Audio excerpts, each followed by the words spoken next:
Olá, me chamo Victor Matheus Souza Silva, sou aluno do curso de Engenharia de Telecomunicações e irei apresentar o trabalho da disciplina de Comunicações Móveis, o Hands-on 1, que tem por título Uso no modelo de propagação para análises sistêmicas. Inicialmente, temos um grid celular composto por 7 células e, consequentemente, 7 estações radiobase, certo? Se olharmos melhor nessa imagem, aqui, nós vamos ter uma infinidade de pontos, diversos pontos, em que serão captadas a sua potência recebida. Esses pontos eles estão distanciados, dados por uma distância d. Tá? Qual é o objetivo do nosso trabalho? As entregas 1 e 2, elas objetivam medir a porcentagem de pontos que estão recebendo um nível de sinal de potência inferior ao limite estabelecido para a sensibilidade do receptor, que para este trabalho foi de menos 104 dBm. Se olharmos aqui a modelagem, as características da modelagem, nós vamos ter aqui que, para fins de definição do voltage, a sensibilidade do receptor considerada, para todos os casos, vai ser de menos 104 dBm.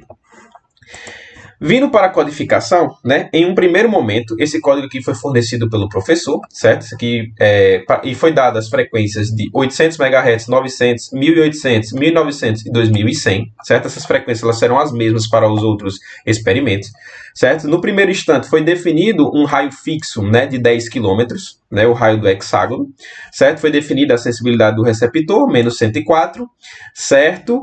E foi calculado, então, certo? A taxa de voltage, certo? Se a gente pegar aqui o resultado que já foi simulado, nós vamos ter o seguinte, que para uma frequência de 800 MHz, ou seja, 7,5% dos pontos, de todos aqueles pontos que eu mostrei anteriormente, eles não estão recebendo a potência mínima definida pela sensibilidade do receptor, que é de menos 104 dBm. E se a gente for descendo aqui, a gente chega a um dado curioso, que para 1900 e para 2100 MHz, mais de 50% daqueles pontos, certo, não estão recebendo a potência mínima de menos 104 dBm, o que é um fator, de certa forma, preocupante.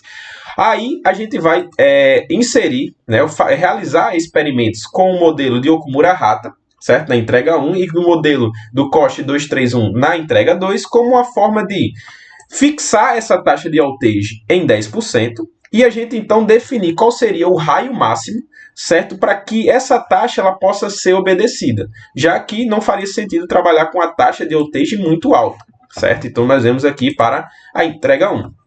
O que foi feita de alteração no código para chegar a esses resultados, certo?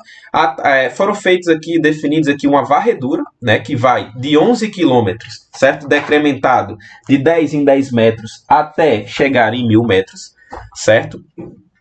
Nós temos aqui também a sensibilidade do receptor, mantendo ela em menos 104 dBm. E aqui embaixo, nós estamos tratando do primeiro modelo de estudo, que é o modelo de Okumura-Hata. Tá? Esse é o modelo que foi feito para o primeiro experimento, certo? Próximo aqui do término, nós definimos uma condição, certo? Que se a taxa de voltage for menor ou igual a 10%, certo? Então, essa varredura de 11 km até 1000 metros, ela vai parar. Então, eu vou definir qual é o raio máximo do hexágono, certo? Para que obedeça àquela condição. Se simularmos aqui, nós vamos obter os resultados, certo? Para Okumura-Hata. Certo? Vamos lá, estou terminando de simular aqui. Pronto.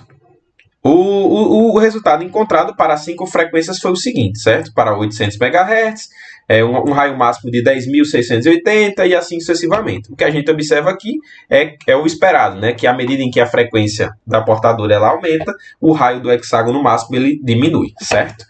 Seguindo aqui essa mesma codificação, sem alterar nada nesse ponto, apenas mudando aqui a formulação, que agora é a equação que rege o modelo de predição, certo? Do Koch 231, certo? Mudando isso aqui, certo? As condições aqui do if permanecem as mesmas, nós simulamos aqui para ver os resultados que serão obtidos para o segundo experimento, certo? Que é o Koch 231, da entrega 2. Nós obtemos o seguinte, certo? Que para uma frequência de 800 MHz, nós temos um raio máximo de 9.280, para 900 um raio de 8.280 e assim sucessivamente. Também obedecendo a mesma lógica do raio e diminuindo à medida que a frequência da portadora ela aumenta. certo? O que a gente observa aqui, certo? Que o modelo de COST 231, ele é um modelo que ele é otimizado, certo? Ele é mais fiel para frequências acima de 900 MHz. Isso significa dizer que, por exemplo, você pega aqui o último exemplo para a frequência de 2100 e 100 MHz, certo? O raio máximo que ele me deu foi de 3.650. Se nós olharmos aqui o raio máximo para esse mesmo caso, utilizando o modelo do Okumura-Hata, ele deu um raio máximo de 5.220 metros. Então, isso prova o quanto esse modelo, o modelo de COST 231, ele é mais apropriado, certo? E ele leva em consideração alguns fatores que ele é mais otimizado em relação ao modelo do Okumura-Hata. Então, dessa forma, a gente consegue provar a eficiência dos dois modelos com relação a uma taxa estabelecida do out-range de 10%.